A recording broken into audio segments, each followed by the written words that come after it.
Okay, before we get started, I just have one item at the top. As many of you have seen and written about, the Secretary has appointed Cliff Sloan to the position of Special Envoy for Guantanamo closure. This decision or this announcement reflects the administration's commitment to closing the detention facility at Guantanamo Bay. As the President recently stated during his speech at NDU, the continued operation of Guantanamo is not efficient, effective, or in the interests of our national security. Special Envoy Sloan brings a wealth of experience as an accomplished litigator and pragmatic problem solver, a skill set that will prove valuable as he serves as the lead negotiator for the transfer of Guantanamo detainees abroad and manages the multitude of diplomatic issues related to the President's directives to close the Guantanamo Bay detention facility, implement transfer determinations, and conduct a periodic review of those detainees who are not approved for transfer. With that, let's get to what's on your minds. Well, I will defer to my colleague whose last briefing It is. today. It's Brad Clapper's last briefing today. We'll miss you. We'll miss you. We'll miss the ascot. Just on Guantanamo, beyond being inefficient and ineffective, what is the current feeling about the legality of holding people years and years without bringing them to a military commission or finding a new home for them? Well, clearly, given the President's recent statements on how important it is to close Guantanamo, to move detainees, to take steps, this is something the administration feels strongly about. This is one step of that process, of course. As you know, there will be other officials that Mr. Sloan will be working with across the government to accomplish this goal, but this just shows a renewed focus on this effort and renewed commitment to delivering on the President's directive. And just, I think when the first time the President said he hoped to close it, it was by January 23rd, 2010, I think. Is there any timeline for when you hope to accomplish this now? I don't have a timeline for you, but I can tell you that clearly when the President of the United States talks about something in his speech, when we've taken follow-up steps like appointing this official to work here at the State Department, this is something we are committed to and we will be driving moving forward. Okay. The President lifted the moratorium on transfers to Yemen. Can you talk about what conversations either Mr. Sloan or other people in this building have had with the Yemenis about them accepting their people? Well, he's just starting, so I don't want to get too ahead of what he can already accomplish. Within just a few, I guess he started today, I believe. I'll check on that for all of you. You know that the reason that we made the decision we did on Yemen was that, of course, circumstances had changed on the ground from when we had put the moratorium in place to begin with. But I don't have any updates on forward-looking action. Of course, that will be a part of his interesting portfolio moving forward. Could you tell us how many or who among your Western allies actually practices administrative detention endlessly? I will defer to you, Okay. one of the historians in the room on that. I'm just saying, like England, Germany, in Europe, and so on. We know Israel, practices that for years and years. People are under administrative, but any of your other Western allies do that? Saeed, I can speak to what our position is and what our approach is, but I encourage you to speak to others through the course of the afternoon. Just a quick follow-up. If and when Guantanamo is closed down, do you believe that the practice of administrative detention will end, will cease, because everything will be done on U.S. soil? Well, again, this is obviously a key step, something the President, the administration is committed to, the Secretary is committed to, and Mr. Sloan and the work he'll do. We're very hopeful about his success in the months ahead. Thank you. Still on Guantanamo? Jen, why was it necessary to appoint Mr. Sloan? I mean, wasn't the process underway? Weren't there attempts going full bore to do this, or did it get bogged down? Well, as you know, a little bit of the history here, which I know many of you are familiar with, but Dan Freed, who was overseeing this process up until about January, and he was moved over to oversee sanctions and kind of be the coordinator on that, which is a significant and a very important role. And we had high-level professional staff, of course, working on this in the interim. But given Mr. Sloan's background as somebody who has been a successful litigator, has been a negotiator, he's argued before the Supreme Court, he's worked closely with Congress and a number of the key players here. We felt, the Secretary felt, and the President certainly supported our efforts to name a high-level official like this to lead the charge moving forward. It's on the appointment. Does that mean that the State Department will be the sole entity that will see this thing through? No, there'll also be an official at the Department of Defense, Okay. and that had been previously announced, not the individual, but the fact that there will be one. And of course, they'll be working closely with the President and the White House to deliver on his promise. Jen, could you confirm, give us the figures of how many people are still left in Guantanamo, how many of them Sure. are Yemenis approved for transfer, and how many of them are detainees not approved for transfer? Well, what I can give you is that today 166 detainees remain at Guantanamo, down from 242 when President Obama took office. As a reminder, prior to that, during the Bush administration, several hundred detainees were transferred. So obviously this is a process over the course of several years. I don't have anything, let's see, I don't think I have anything else specific for you on Yemen and how many they have approved. I can check on that for you, or you may want to connect with them as well. And how many of the 166 are not approved for transfer at all? I don't have any other specific breakdowns for you. I know there have been various reports about there. And are there any particular countries that you're in touch with? I mean, many countries have already taken in detainees. Palau, Albania, all those big countries on the international scene. Which other countries are you trying to persuade now to take in, say, maybe around 100 of these detainees who are approved for release, other than Yemen? I don't have anything new to update you on. Obviously, he's just taking his role there. Our team has been working on this, of course, as you know, over the course of years. But I expect once he's underway, we'll have more of an update for all of you. And what's the new plan for the remaining detainees who are not approved for transfer?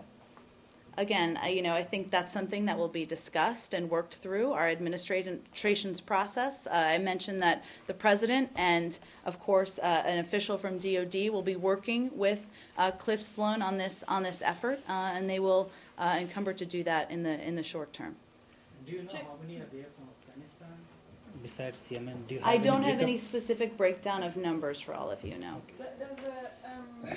Sloan have a timeline to get the job done? I don't have any timeline for you either. Does he intend to go to Guantanamo to see the hunger strike? Again, I think he is just starting his position, so we'll let him get his badge and figure out where everything is before we start giving an update on all of his progress. Iranian election? Mm-hmm. I know you issued a statement on the weekend, but since then, the new president, Mr. Rouhani, said that President Assad should stay in power until 2014. Were you disappointed by his statement, or does it fall into kind of expected kind of rhetoric from Iran? Well, I wouldn't say it's a surprise. We have a number of differences with Iran and the leadership there over Syria and the path forward.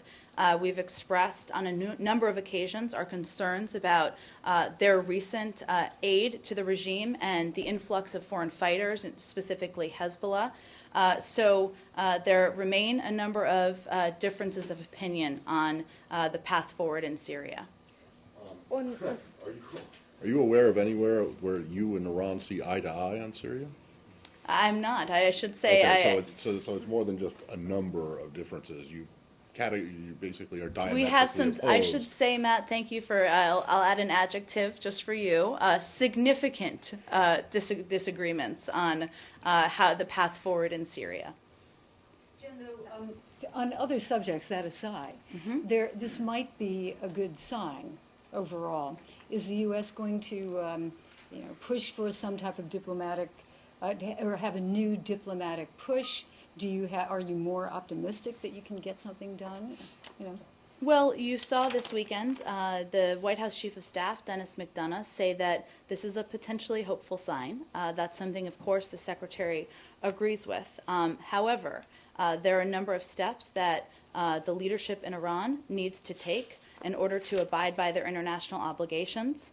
The P5+1 is ready to meet with Iran when Iran is ready to respond substantively to the balanced proposal put forward by the P5+1 in Almaty.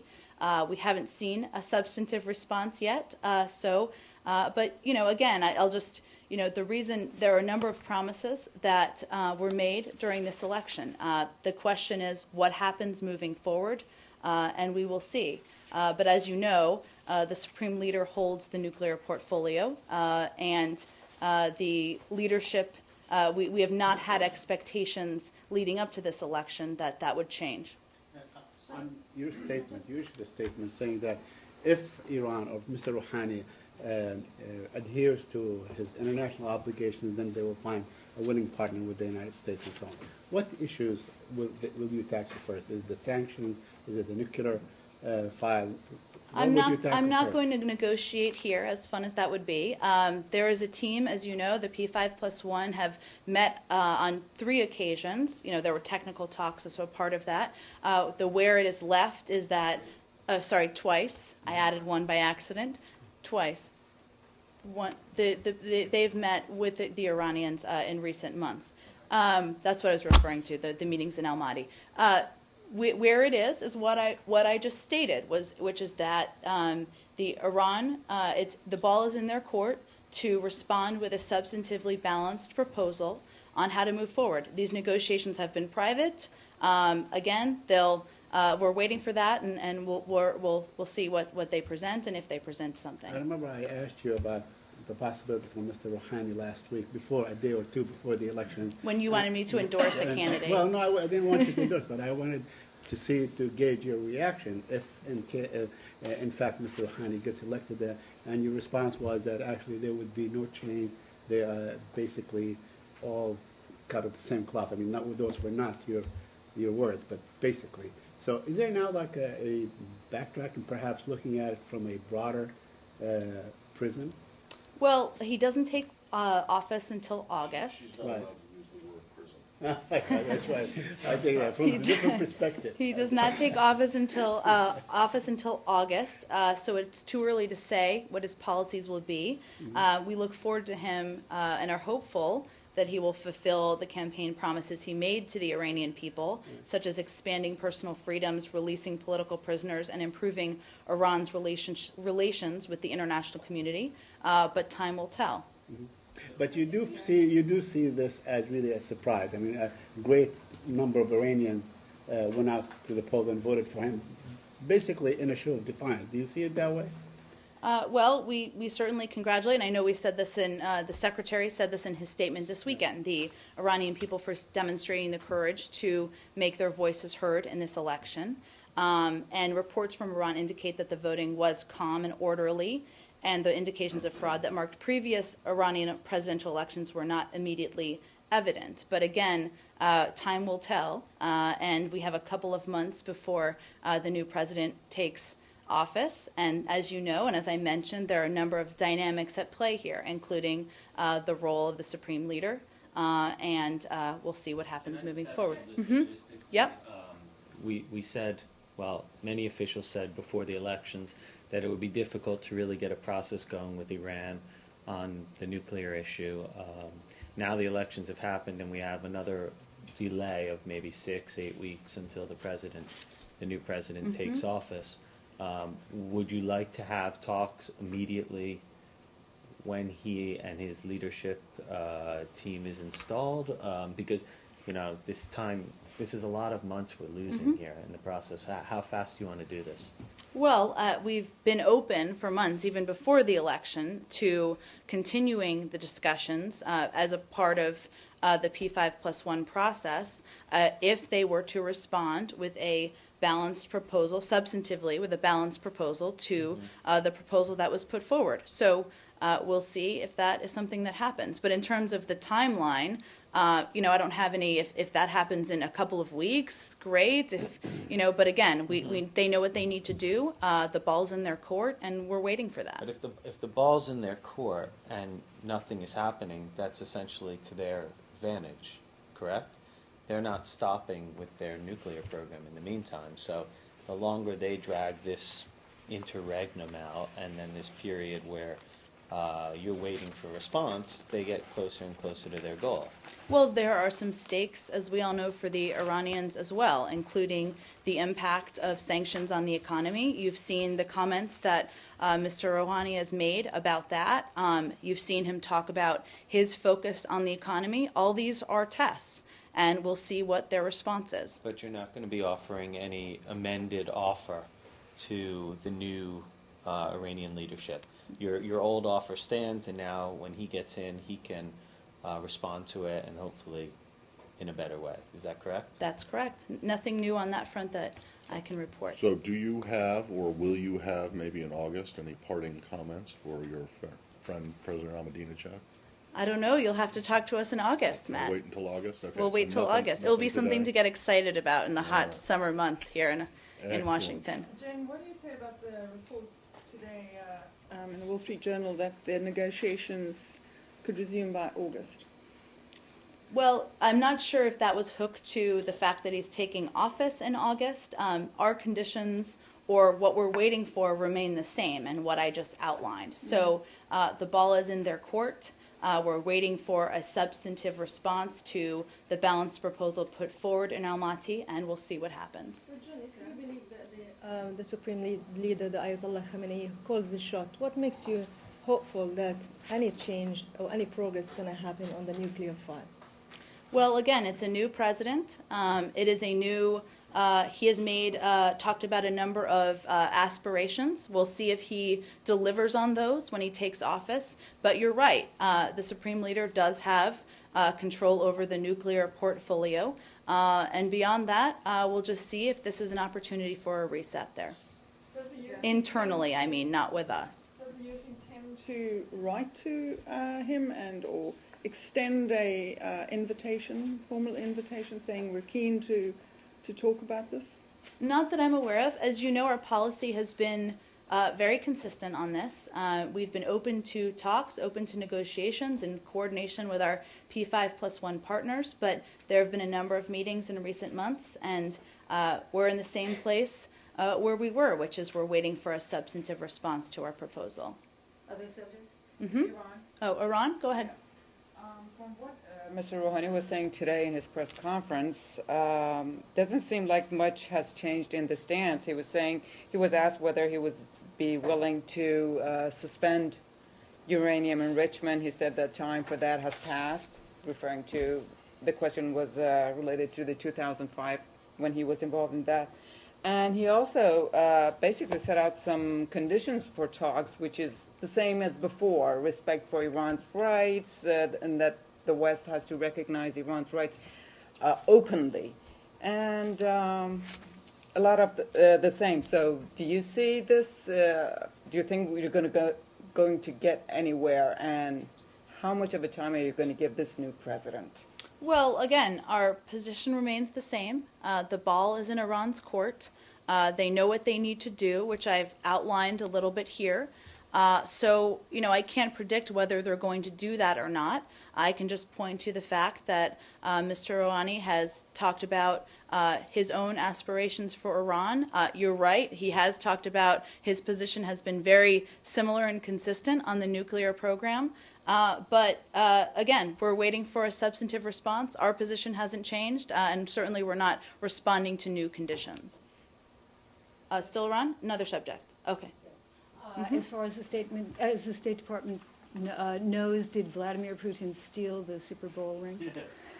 I think this is an issue between him and the team, or the, I guess it is the president of the team or the owner of the team. Not something I'm going to wade into. It is the team from Secretary's home It state is. and city.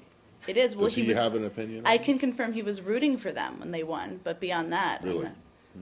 not- Surprising, I know. It's a breaking news alert on the wire. No, yeah, it's just that, the Patriots aren't exactly the most loved team.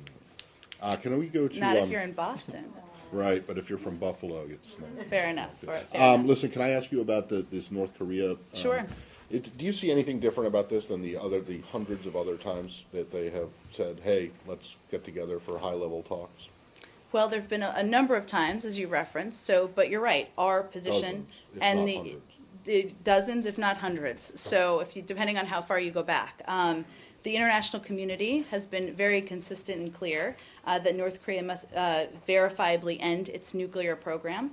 And to achieve the goal of denuclearization, North Korea must engage in authentic and credible negotiations that produce concrete denuclearization actions. So is it different than that? No, we haven't seen evidence of that. And that is what we're waiting for. And is it still the U.S. position that you're open to bilateral talks with the North Koreans, but only as part of the six-party process? Correct, but the key piece here is that they need to take credible steps to move towards concrete denuclearization. But, well, so you're saying you're We're willing to working meet in. them, you're We've willing always to said see them outside we've of the always six-party said, process? Matt, that in coordination Right. with our partners of the six-party talks, we would be open to that. But they need to take those steps first. And as you know, and I mentioned this on Friday, but now there's a different context, that the United States, Japan, and South Korea are, of course, meeting later this week in talks led by Glenn Davies, and this will, of course, be a big topic of conversation. Right. And then, if there's nothing else on North Korea, I just want to nail down the postal talks with Cuba. Mm-hmm. Do you expect anything out of this round? Or is this really not, is this just, in other words, if these 2 days of talks are a success, there won't be direct mail service immediately, I presume, but maybe I'm wrong, so could you? That's a good question on the timeline. Just to give you a little bit of history here, the Cuban Democracy Act of 1992 states that, quote, the United States Postal Service shall take such actions as are necessary to provide direct mail service to and from Cuba. So this is, as you mentioned, on June 18th and 19th, we didn't mention the dates, but so everybody knows, representatives from the Department of State and the United States Postal Service will meet with representatives from the government of Cuba for a technical discussion on reestablishing direct transportation of mail.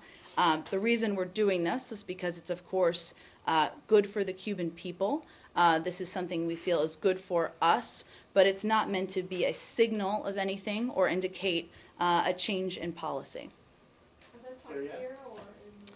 In terms of the exact location, I'm not sure if they're at the Department of State or if they're just somewhere else in the. Well, let's finish Cuba. Are those talks exclusively on the mail service? That is with the United States Postal Service. That's their purview. But I'm saying, is it mainly about is there anything going to come up about Mr. Gross? I don't want to predict. There are issues that are, of course, raised on both sides. As you know, this is an issue that has been raised at the highest levels from the United States. But given these are talks with the Postal Service, I would expect that will be the focus. You don't consider that the highest level? Well, Brad, having fun on your last day. Well, there's just one more. I mean, is the U.S. Postal Service in any kind of position to make any kind of deals or agreements with Cuba? I mean, this is an organization that is essentially going broke, and I'm just I curious think that's combining two different things, in my opinion. This has been we have had, because I read off the Cuban Democracy Act of 1992, right. So they're simply allowing mail to travel, which is, I would assume, provides them with more revenue, with more stamps used. All right, exactly. So, in other words, this could actually help the postal union. I don't want to go too far on it, but I don't want to go too far on that. But it's more people using their services. Jill? On that too, what is the genesis of this? I mean, how did these talks actually come about? Who asked for them? Well, this is something that the U.S. has felt would be a positive step for the Cuban people. We felt it was in our interests. In terms of who specifically asked for it, I don't have that level of detail, but it's just something that we felt it was it would be positive moving forward. But basically, the U.S. asked for it. I would have to check on that for you, but it's something again that we are very supportive of, and we are of course helping direct here. Isn't it a continuation of the talks from 2009 that were on the same subject? Well, I don't know if I'd call it a continuation because it's been a number of years, but yes, it's on the same subject, and we're hopeful that we'll be able to move things forward. Syria? Can we just do Turkey very quickly before we go to Syria? 'Cause I Yep. think Syria's going to take a little while. Absolutely. Has the Secretary been in touch with Davutoglu or anyone else? Can you just sort of update us on what the department's been saying, who they've been talking to about Gezi Park, and more specifically, how concerned is the Secretary about Turkey's ability to be helpful in Syria, given their own internal problems at the moment? Well, first, let me say that the Secretary spoke with Foreign Minister Davutoglu on Saturday. As you all know, they speak regularly. Often the thrust of their conversations is about Syria and their close cooperation, our close coordination on that issue. That was the same with this call as well. In terms of where we are, we remain focused on calling on all parties to ease tensions and to resolve the situation through dialogue, taking into account views from across the political spectrum. We also continue to urge all sides to exercise restraint and avoid violence. On the ground, of course, our ambassador and high-level embassy officials are in very regular contact with Turkish officials about this issue. And our concerns, but also how we can move forward. In terms of how it will impact, the Secretary speaks with the Foreign Minister Davutoglu regularly, as you know, because I think there's at least one or more calls a week I end up mentioning in here. And that's an issue that they are a close partner on, they're a close ally on. The Secretary and the Foreign Minister have actually also become close friends. And we remain confident that they can continue to work with us on that issue. And they have indicated that they have every desire to do that. The Deputy Prime Minister today said that they might bring in the army to bring calm back. Are you aware of that?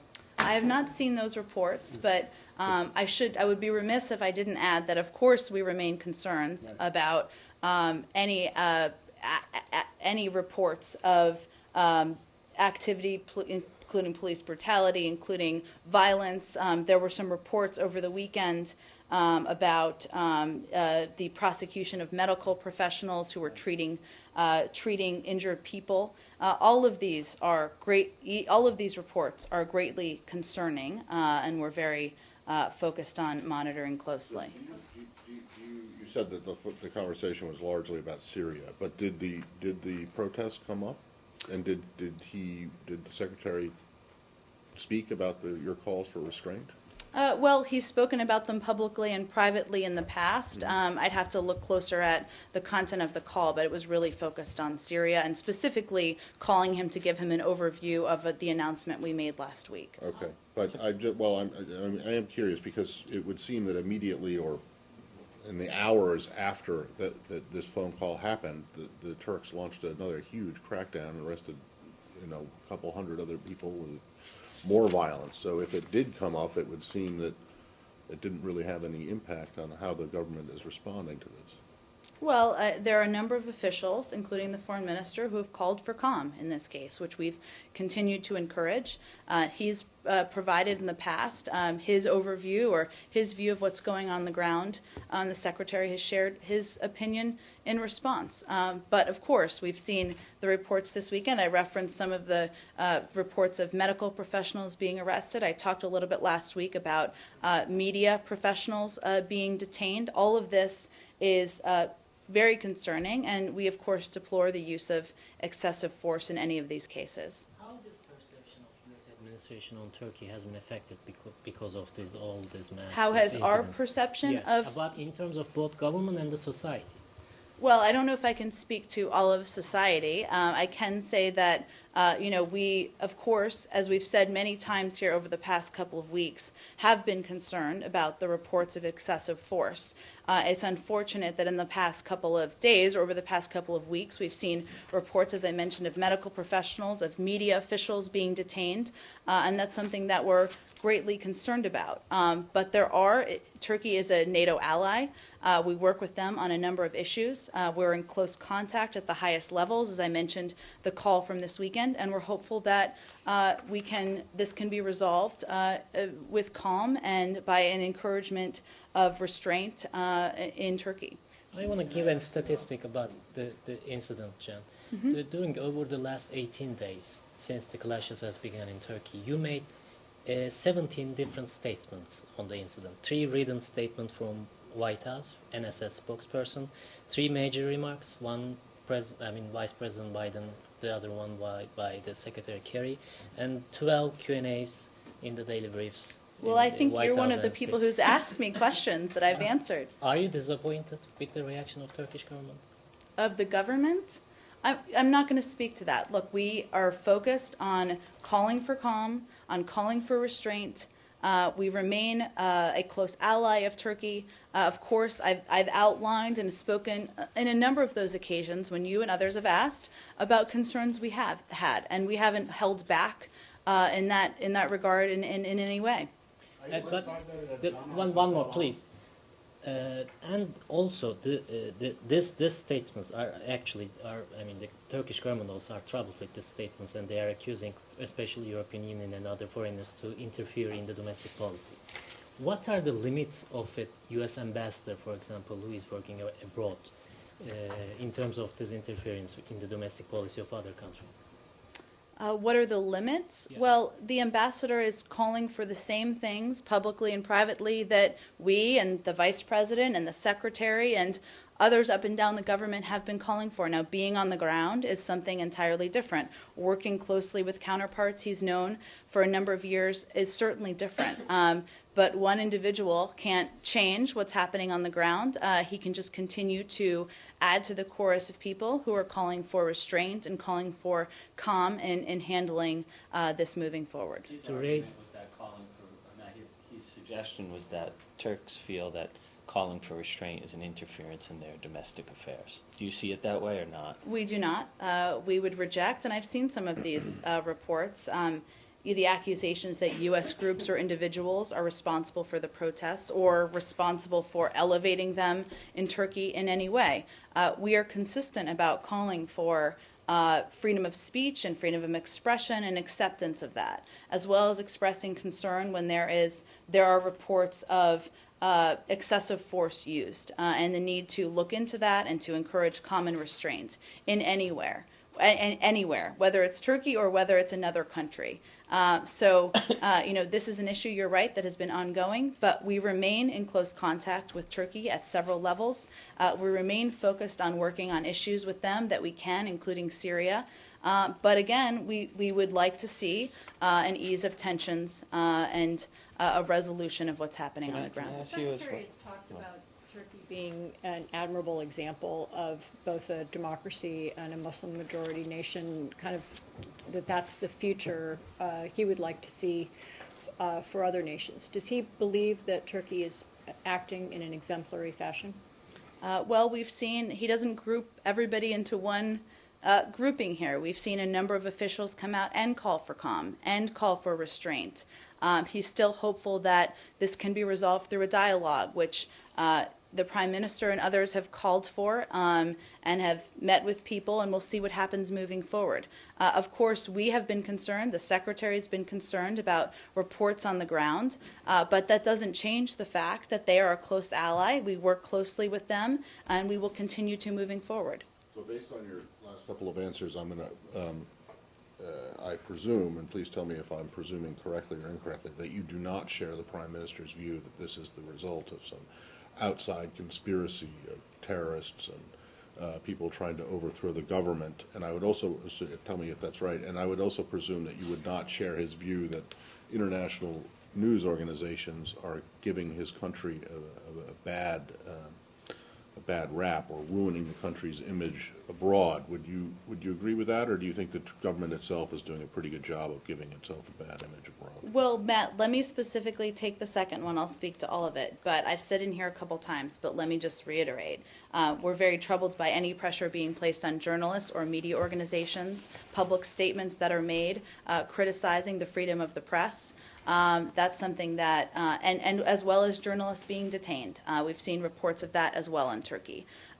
We believe and still believe, and we said this I think on the first day, that the vast majority of people here are peacefully protesting, expressing their rights to freedom of speech. We are not on the ground. There will be investigations into what happened on the ground, so we don't know all of the entities of it, but that's how it started, and we still feel the vast majority of people are doing just that. Okay. And you're confident that the Turkish authorities have the political will to do a thorough and complete investigation? And I ask this fully cognizant of the fact that their Turks' investigation into the Gaza flotilla incident was not met with joy and rapture from this building or anywhere else in Washington. We do, and we'll have them look into it, and if we need to speak to anything, I'm sure we will. Still in Turkey? Yes. Okay. Well, a pro-government newspaper suggested that this whole thing was planned in American Enterprise Institute with the help of Jewish lobby and the Armenians, of course.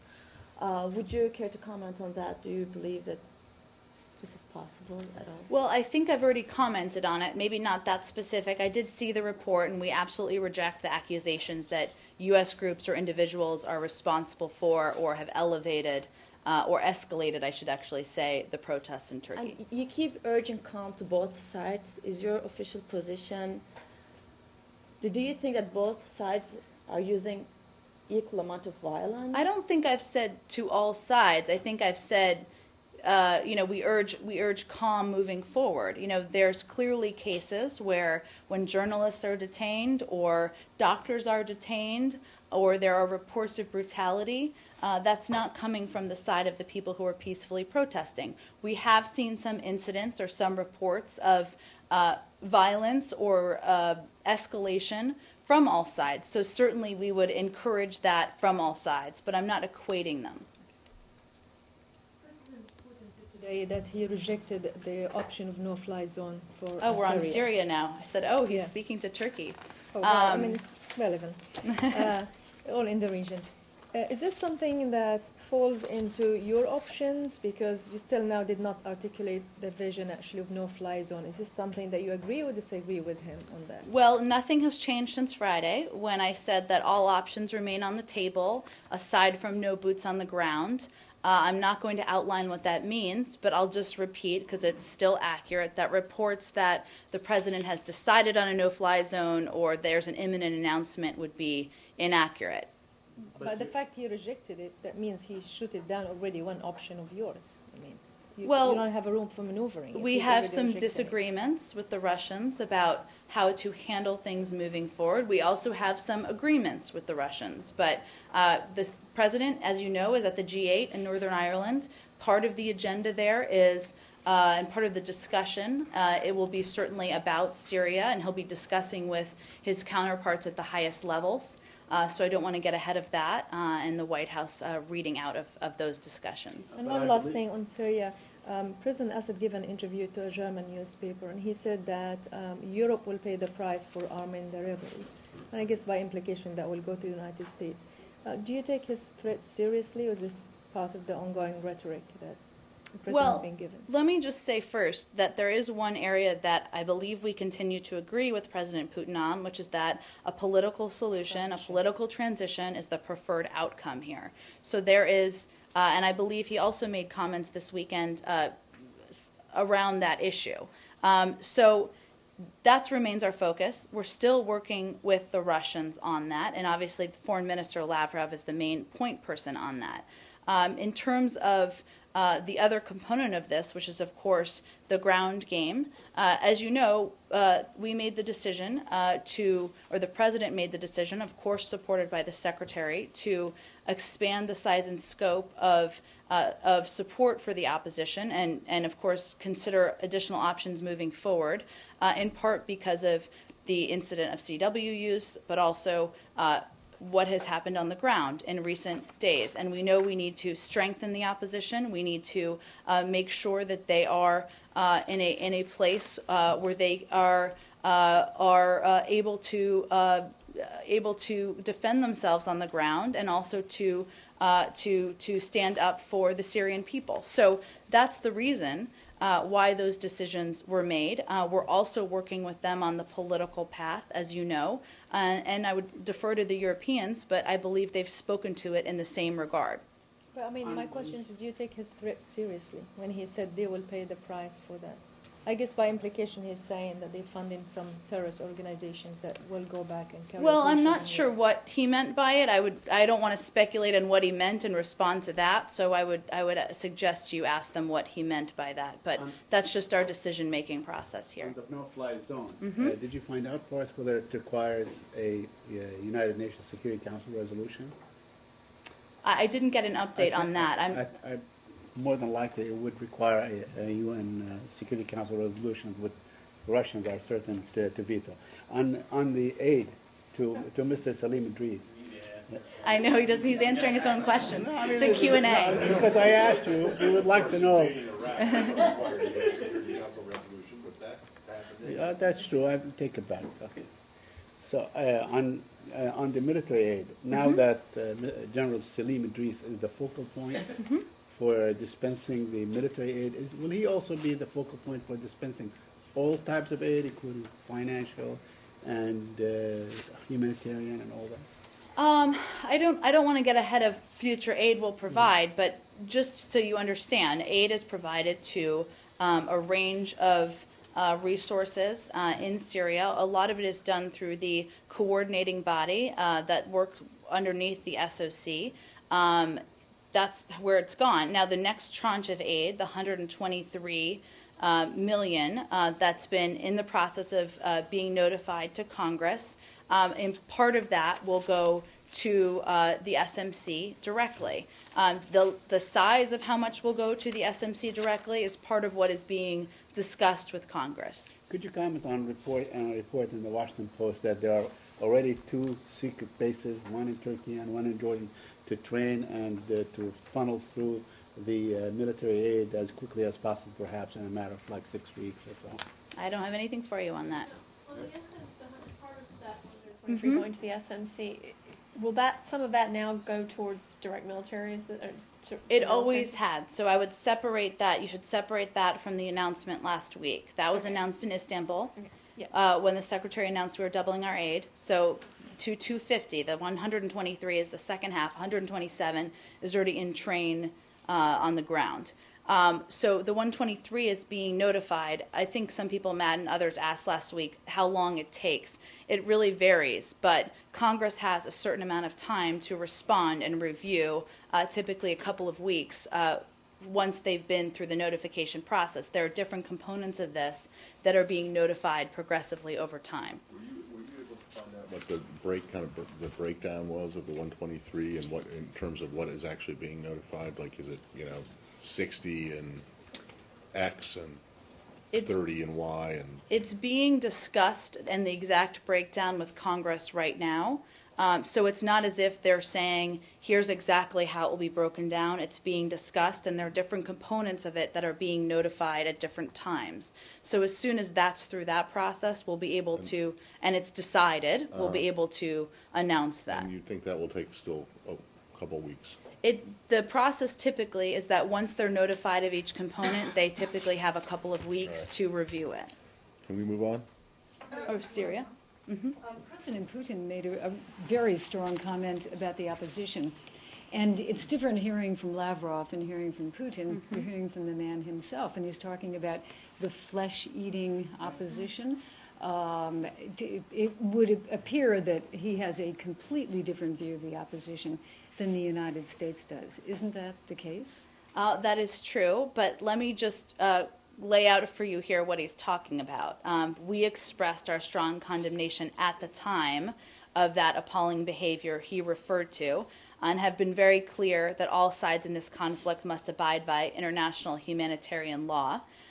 In fact, we also had raised this, of course, with the opposition, And in fact, an SMC unit had previously ejected this individual that he was referring to because of his history of brutality, even before that video came out. So that's some important context about his comments.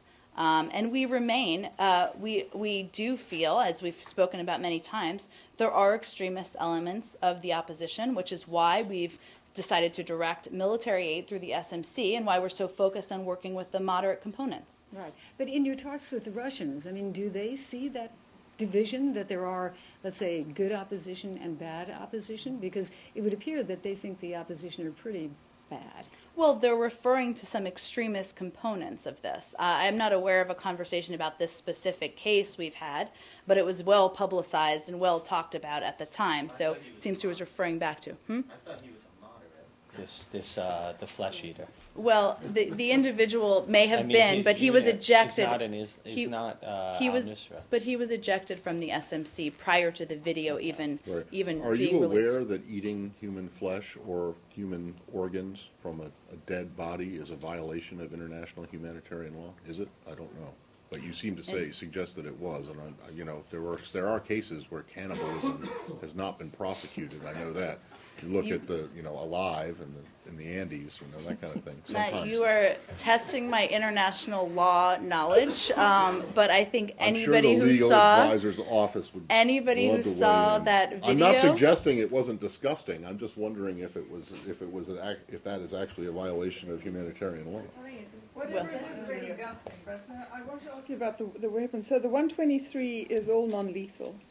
That's correct. Right. Yes, that's what the Secretary announced in Istanbul. Communications, equipment, trucks, things along those lines, and a portion of it will go to the SMC. And then going forward on the weapons, does that all have to get congressional approval every time something gets sent?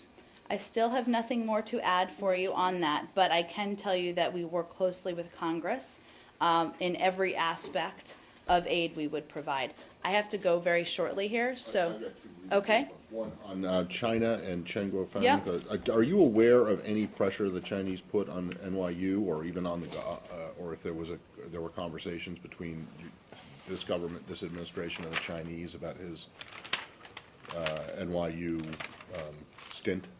Well, I know NYU has spoken to this, not that I'm aware of. I'm asking if there was any government Not that I'm power aware of, Matt. I mean, as you know, and Matt's referring, I think, as we all have seen, to Chen Guangcheng, who it was announced would no longer be at NYU. He was on a one-year fellowship there. Just as a reminder, NYU provided generous temporary support, including housing and a host of other support to him. But I know NYU has spoken to this, and I would otherwise refer to them on conversations or other specifics. You said you had one other? Yeah, one other one briefly. There were reports in the Pakistani media yesterday, or maybe today, about a phone call between the Secretary and Prime Minister Sharif, or Prime Minister-elect Sharif. Yep. Can you tell us about that? Yep, I can. Secretary Kerry called Prime Minister Sharif yesterday to congratulate him on his party's success and his election as Prime Minister. They've, of course, spoken about that before. The Secretary noted that he looks forward to working with the Prime Minister and his government as we continue our cooperation in support of a more stable, secure, and prosperous future for Pakistan and the region. And they discussed how they share a strong commitment to further consolidate and strengthen relations between our two countries on the basis of mutual trust and respect. So they talk about any upcoming visits? Or non-visits? I don't have any update on that for you, but the Secretary has said, and I've said on his behalf, he's very much looking forward to traveling to Pakistan, and I wouldn't be surprised if he mentioned that to the Prime Minister as well. And did they talk about energy issues and one? You know, that's the range of topics I have. They certainly may have. I know that's a big issue, of course, for the Pakistanis. If there's anything else to update you on, I'm happy to provide that. Let me just do the one in the back here. I'm sorry, I just wanted to go back to North Korea very, very quickly. I'm wondering if they had reached out to the United States about meeting before they had made their public announcement, and if you had already made a formal response to them. Not that I'm aware of. They made a very public statement and a public announcement, so not that I'm aware of beyond that.